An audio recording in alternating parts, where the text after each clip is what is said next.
Welcome to Everyday Buddhism, making every day better by applying the proven tools found in Buddhist concepts.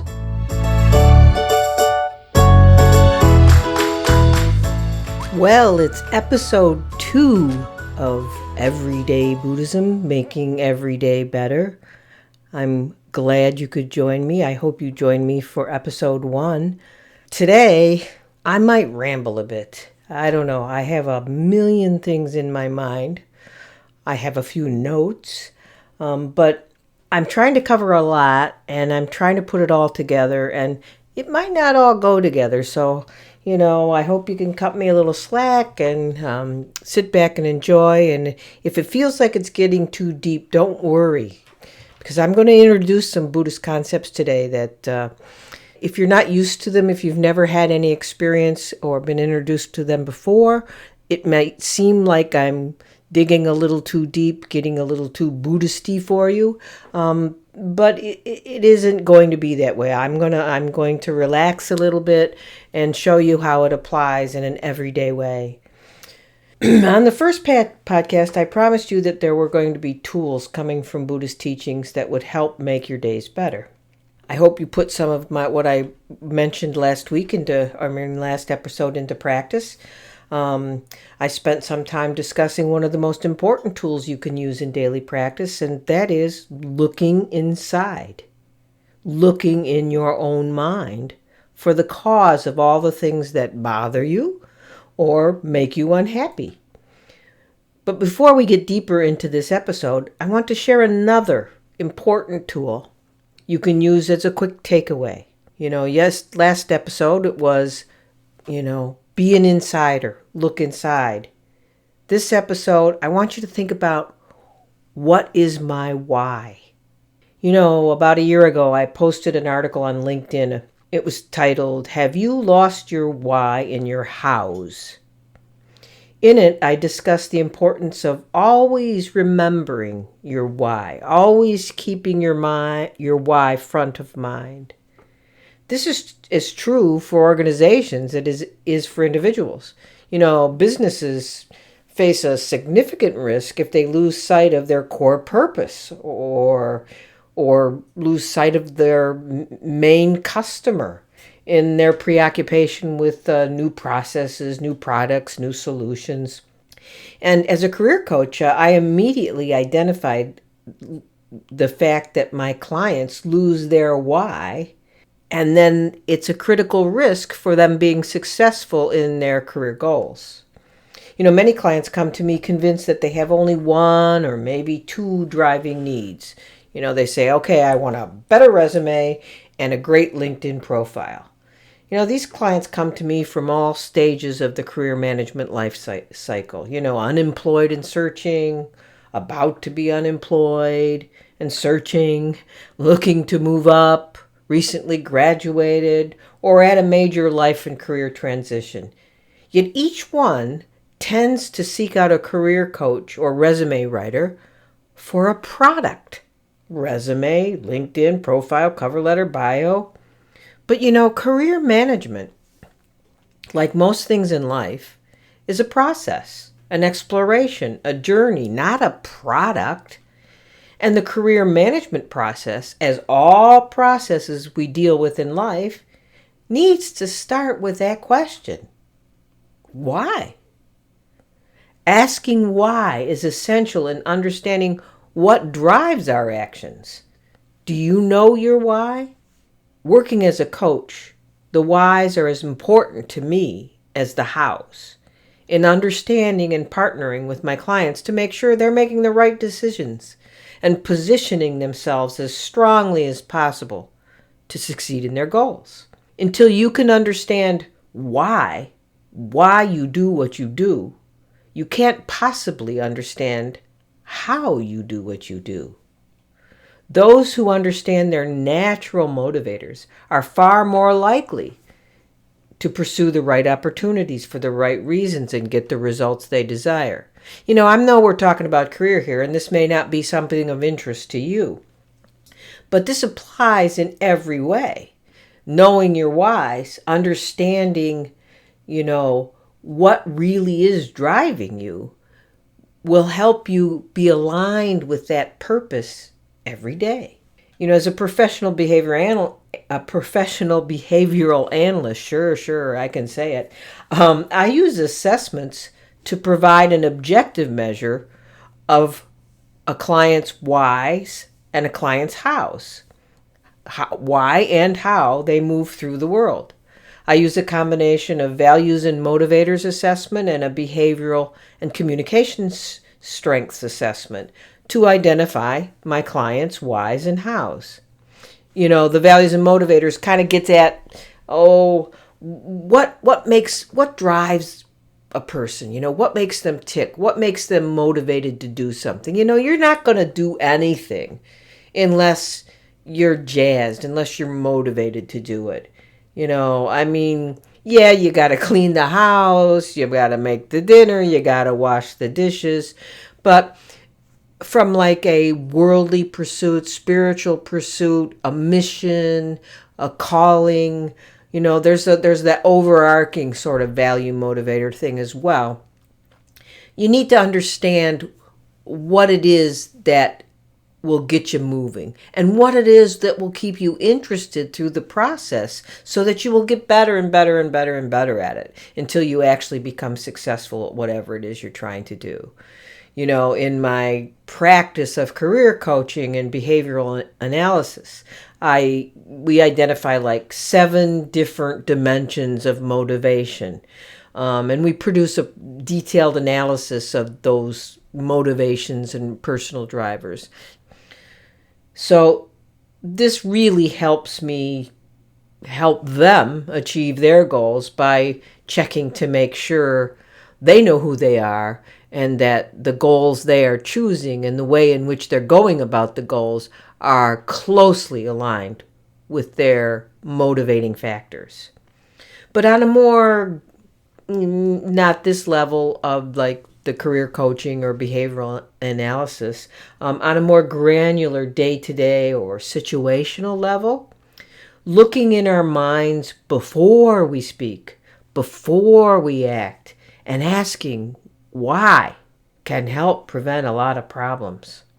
And zooming back out to a wider perspective, you can ask what your big why is. Not necessarily the values and motivators that I discussed in working with goals, but what is your big life why? The why we are here. Why? Why are we here? I don't mean looking for the answers to the big cosmological and theological why are we here, but more about revisiting what gives your life meaning. If we regularly familiarize or refamiliarize ourselves with this question, we're more likely to wake up each morning and go to bed each night with a sense of peace. This is my why, what I'm doing here. I believe I began growing into a Buddhist from a very young age, beginning with childhood nighttime visits from someone I called a wizard who presented stacks of books and said he came to teach me wisdom. I think he was my, imaginary child friend. Then continuing through a lifelong fascination with watching the way the mind worked. I have been examining my mind ever since I can remember in an effort to get to know and understand this sort of elusive self. Socrates struck a kindred chord to the great Buddhist masters and teachers when he declared that the unexamined life is not worth living. And it was 40 plus years of that examination that brought me to complete confidence in the Dharma or Buddhist teachings and its capability for creating happiness, not just for me, but for everyone. So my mission, my big why, my big life why, my why for this podcast is to share the teachings and methods of Buddhism. The tips and tricks I talked about with as wide an audience as possible. I think many people feel as though their lives can't be changed or they have no power or that they Maybe their lives haven't even really begun yet. Like they're waiting for just the right conditions for that magic thing to happen. Or maybe they feel that their lives are already over. How do you feel about your life? Is it motivated by a big story, something bigger than yourself, and your own little ego-driven perceived wants and needs? Or is it motivated by an authentic becoming, a loving kindness and correct view? The Buddha offered his followers an opportunity to become part of a big story. Being part of a big story is sort of the answer to the big why. It's a story of how afflictions are met with a noble response. Think about that. I'm going to say that again. It's a story of how afflictions are met with a noble response. I think far too often in our culture, we sort of have the accepted attitude of complaining about our afflictions. I call it sort of like a whiny environment, I don't mean that we need to have a stiff upper lip, but it's okay to acknowledge pain, suffering, discomfort, displeasure, but whining about it and saying, my day's worse than your day, and oh, that happened to you, well, this happened to me, and that's not a noble response. A noble response, it's a story of how our own internal energies, which sometimes can feel so destructive, can actually be transformed into a power that can actually create happiness and remove suffering in ourselves and everybody else. So how can we accomplish this transformation? Like I said in the last podcast, through our own minds.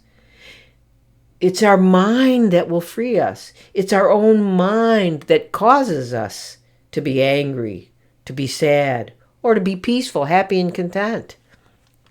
This is exactly what the Buddha taught.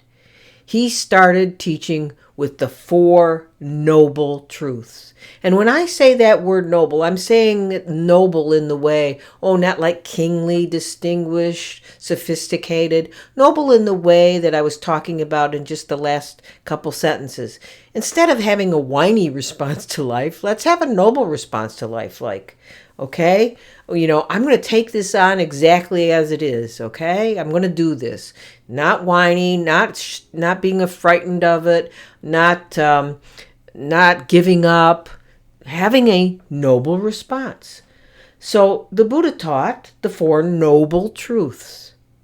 That's what Gautama Buddha discovered when he sat under a tree and meditated about what this life was all about and how each of us could possibly make it better.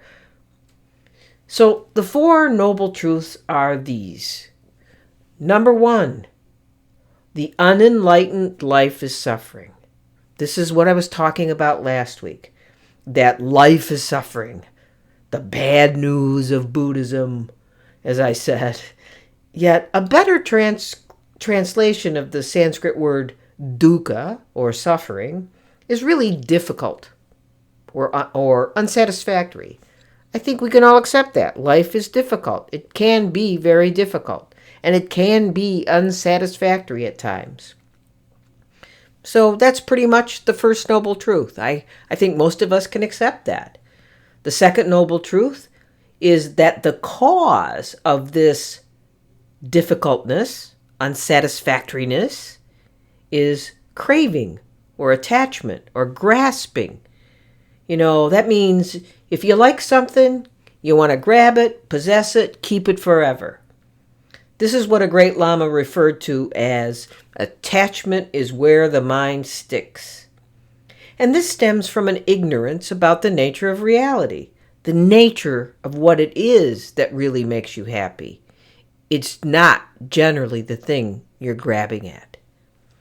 Number 3, the third noble truth, is that the cessation of dukkha is possible, or the end of this dissatisfactoriness, that we actually can have a life that doesn't feel like it's full of this mucky dissatisfactoriness. This end, the Buddha referred to as liberation or nirvana or enlightenment, a bliss, an inner freedom. Or maybe we can talk about it as having a clear mind.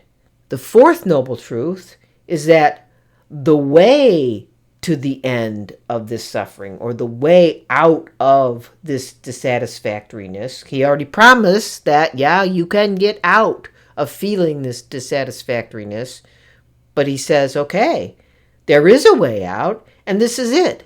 It's called the Eightfold Path, which is the backbone of the practice to achieve happiness for each of us. This is where I would say the rubber meets the road, dharmically speaking. The Buddha didn't awaken to the fact that life is unsatisfactory sometimes. No, he also awakened to what causes it, and the fact that we can rid ourselves of it. And he also found out how to do it, and he taught that. Pretty nifty, huh?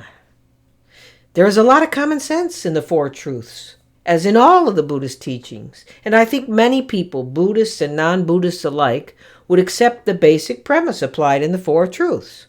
The premise that, okay, if you know and accept that there is a problem, you have to first find out what caused that problem before you can try to fix it.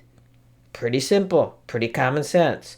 Otherwise, you might spend a lot of time doing the wrong things or the wrong activities, wasting time, wasting money trying to fix the problem based on a faulty understanding of the cause.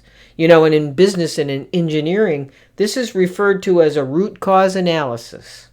On a personal rather than universal level, the first practice is to look at what might cause your own particular flavors of unsatisfactoriness, uncomfortableness, pain, or whatever.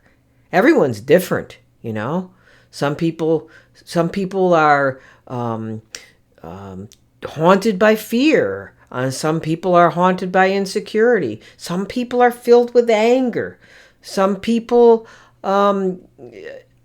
won't rest until they have all the power in the world. There's just all sorts of uncomfortableness. Sometimes doesn't present itself as uncomfortableness. Sometimes it presents itself as a thing that's good, but it causes you distress in trying to get it. I honestly think many people don't even try to look at what it is that causes their uncomfortableness. They either bury or repress their own personal suffering and in the suffering of those around them. They don't even want to think about it. Or they accept it as a lousy natural condition that can't be changed. Because life is indeed shit and then you die. But, let's look further. Let's examine what this suffering or dissatisfactory stuff is made of. That's what the Buddha said we can do. This Buddhist stuff is such a downer, isn't it? But really, not only does Buddhism focus on suffering, but it actually classifies and categorizes the types of suffering. And if you get too deep into Buddhism, you'll find that it classifies it and categorizes pretty much everything. But the classifications of suffering as taught by the Buddha are three basic types of suffering. One, the suffering of suffering. This is a pretty obvious suffering, right? This is what most people equate with suffering. Actual physical or emotional pain. Illness, injury, loss, grief, or even disappointment. Then there's two, the suffering of change. This is the fact that your body, mind, and all the people and circumstances of your life constantly change. Or as it seems, sometimes, attached to every pleasant experience is a lousy end. Whether it's the last of the cookies or the death of a pet or a family member or the loss of a job, it's all made of the same stuff. And the third categorization of suffering is the suffering of conditioned existence or pervasive suffering. This is the suffering that results from having a condition or a nature that is impermanent and changeable based on the conditions that brought our bodies and minds, all phenomena and all circumstances into existence. It is our conditioned existence that causes the process of aging and dying, and that begins at the moment of conception. Or as I like to joke, the cause of death is life. It's the nature of our existence. But hey, we're all in the same boat. But there is a silver lining to conditioned existence, and it's found in this fourth noble truth. Everything comes from the conditions that bring it into existence. Every being, every phenomena, every action or experience is a result of whatever causes it. Do you still see the silver lining yet? Okay, it's this. Change the conditions, change the outcome. If the causes change, the result will change. Now, this is the good news of Buddhism. It means what we all know. Pain does eventually end. Sadness does eventually end. Because the world, our lives are made of change, that change always brings an end to anything. So there's going to be an end to the bad, and then a switch to the good, as well as the other way around. This brings us to this fourth noble truth, the way out, the path to the end of suffering, which is the noble eightfold path. The eightfold path can be ordered or grouped into three categories. Here we go, categories again. Wisdom, ethics, and meditation. Pretty easy, really. Nothing, you don't need to really memorize these. This is pretty common sense. Just think about it, and it's going to start to get familiar as you think about it and use it in your day. So wisdom and ethics and meditation. So there's eightfold path to getting out of suffering, and the eightfold path, there's certain parts of it that are they're made of wisdom, certain part of made of ethics, certain part made of meditation. But it is the wisdom part that is the main support. Without wisdom, the whole thing crumbles. But the eightfold path, let's just go on to talk about the word path, sort of like I talked about the word noble. It's not really a path. As in, first I do this, and then I can move to the next step. Nah, it's not a linear list, but like a circle. A holistic system designed for the strength of all the components together.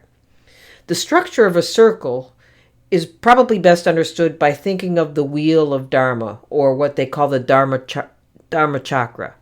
The Dharma chakra, the wheel of transformation, is used by all Buddhist traditions as a symbol of the path presented by the Buddha in his teachings or Dharma. This Dharma chakra or Dharma wheel is composed of a hub, a rim, and generally 8 spokes, representing the eightfold path. So the hub is a symbolic representation of moral discipline or ethics, which provides the support needed to stabilize our mind. It's easy to understand how morality or ethics is necessary before a stable meditation or mindfulness practice can be established. If you were lying, stealing, or cheating on your spouse, your mind would be in a constant state of agitation, making it difficult to establish the proper ground for a meditation practice to grow. So then there's the rim. The rim represents mindfulness, enabled by moral discipline.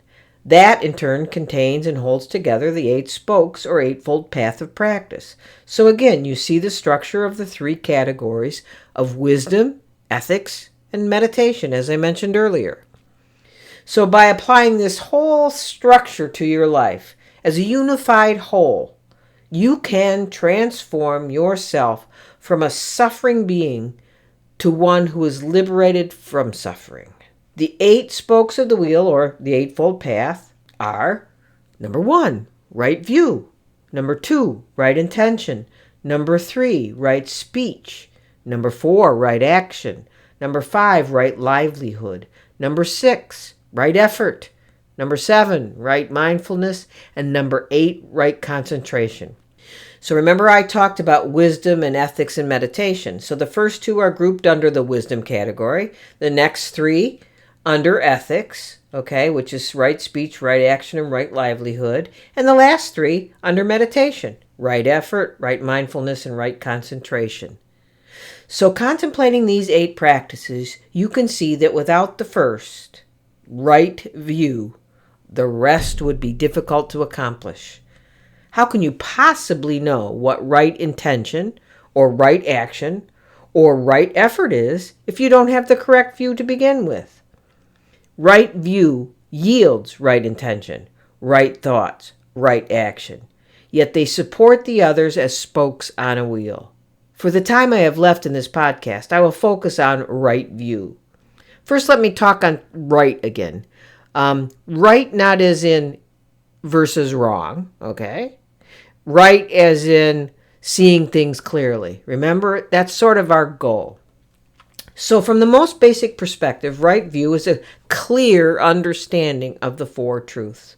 If we have a clear understanding of the four truths, then we also have a clear understanding of the way things are. We see things as they are without the filter of like expectations or hopes or fears. The ability to truly see things as they are, truly, absolutely, means we have wisdom, which is not necessarily intelligence. In our culture today, wisdom is not something valued, but intelligence is. You know, David Brazier, who wrote The Feeling Buddha, says that the Buddha would say, all views are wrong views. And I agree. This is a warning on how dangerous opinions can be. They are dangerous to myself, they're dangerous to others, they're dangerous to those of us trying to practice a spiritual path. If I am attached to opinion, then it will inevitably get in the way of clear perception of both subjective and objective phenomena. We all know how dangerous views and opinions can be. People come to blows over them. Cooperation between people break down over them. Getting upset and taking what people say to us personally causes unnecessary suffering and clouds the mind. As David Brazier continued to say, it is a case of a fire being caught by the ego wind. That's what views and opinions do to us. It's this flame of grasping on an opinion blown by the wind of our ego. In the Zen Rin, which is a collection of 2-line poems of Zen wisdom, it says, "Be one who sleeps well, undisturbed by true and false." Let's think about that a bit. Right view avoids both relativism at one extreme and dogmatism at the other. If we approach life with an open and dedicated mind, we will experience the four truths. Right view enables us to see clearly and feel deeply. But we must be alert, because we are playing with the fire of ego, our own and others. The suffering in the world is not something to solve on our own. It's all of our concerns. And we can only respond to our own and others' suffering with right view. A view that doesn't hold on to opinions. The view that doesn't seek escape or disguise the existential reality of our lives. David Brazier said again that when we have the courage to live life as it is, no longer running away, then we experience a profound relaxation in our heart. We have put down the burden and no longer have to live defensively. So essentially, this wisdom is a renunciation. You know, renunciation in Tibetan means authentic becoming. It does not mean necessarily living in isolation from the world, but a renouncing of the delusions in the world that keep one from becoming one's authentic self. It means giving up clinging to the appearance of things as something or someone out there happening to you. It means instead of grasping tightly to the things that will only cause us suffering, clinging desperately to things as we would like them to be, we surrender, not passively, but with wisdom, to things exactly as they are. What do things look like? These things I keep talking about. They look a lot like what was described in the Prajnaparamita, which means perfect wisdom. The Prajnaparamita Sutra means the verses of perfect wisdom. In that sutra, which is central to the teachings of Mahayana Buddhism, you will find the beautifully written wisdom of the 8 similes. Regard this fleeting world like this. like stars fading and vanishing at dawn, like bubbles on a fast-moving stream, like morning dewdrops evaporating in blades of grass, like a candle flickering in a strong wind, like echoes, mirages, and phantoms, hallucinations, and like a dream. You know, if we could really see life as it is, it would look like that. Life is not as real, solid, permanent, and unchanging as we think it is. Actually, life isn't any of those things, solid, permanent, and unchanging. Nor are we. Yet we are conditioned to see ourselves, others, and everything in life like it is solid and permanent and unchanging. You know, at some level, we all do know our lives won't go on forever. Our loved ones won't be with us forever. And we won't always get along perfectly with our partners, friends, and families. We won't always have perfect days full of sunshine. And we won't always get to eat the meals we love. Yet we behave as if all of that is true. And are continuously disappointed a little bit when it doesn't work out that way. So we get up every day with that same expectation. And if you believe in other lives too, we continue another life with the same expectations. These expectations are attachments. They are the root attachments of all other attachments. And they are what created our conditioned existence and what blocks our right view. To have right view is to cling to nothing that you associate with as yourself and your life. If you cling to nothing, there is nothing that you can't deal with. If you cling to a star, a bubble, or a dewdrop, you'll be disappointed. That is the absolute truth of reality. In Buddhism, we refer to two truths, the absolute truth and the relative truth. Relative truth is the belief that you can hold on to a bubble and keep it for yourself, like you try to hold on to your youthful appearance, or your reputation, or your money, or your family. The absolute truth is that you cannot hold on enough to keep anything forever. Yet we all continue to try in some desperate, neurotic belief that if we try hard enough, believe hard enough, it'll make it so. I'm not sure, but I think it was Einstein who said, right? Insanity is when you keep doing the same things expecting different results. And you know, I think that is generally how we live. That is the nature of conditioned existence. But if we remind ourselves that the things we think are absolute are really relative, then we will be less likely to attach to them. So what are these things again? My meditation tells me it's everything. Everything we cling to is real. Self, things, houses, jobs, health, relationships, systems of government, politicians, religion, absolute truths, and on and on and on and on. The biggest of all these is the attachment to the illusion of self. We are attached to the self because it is the most real thing we know. It feels very much like something permanent and non-changing exists within us as ourself. But if we look closer, if we meditate on who this self is, we find it's not easy to clearly identify and point to the one self. Sometimes we see ourself as our body. Sometimes we see ourself as emotions, sometimes as the mind. You know, in chapter 1, verse 1 of the Dhammapada, it says, all that we are is the result of what we have thought. It is founded on our thoughts. It is made up of our thoughts.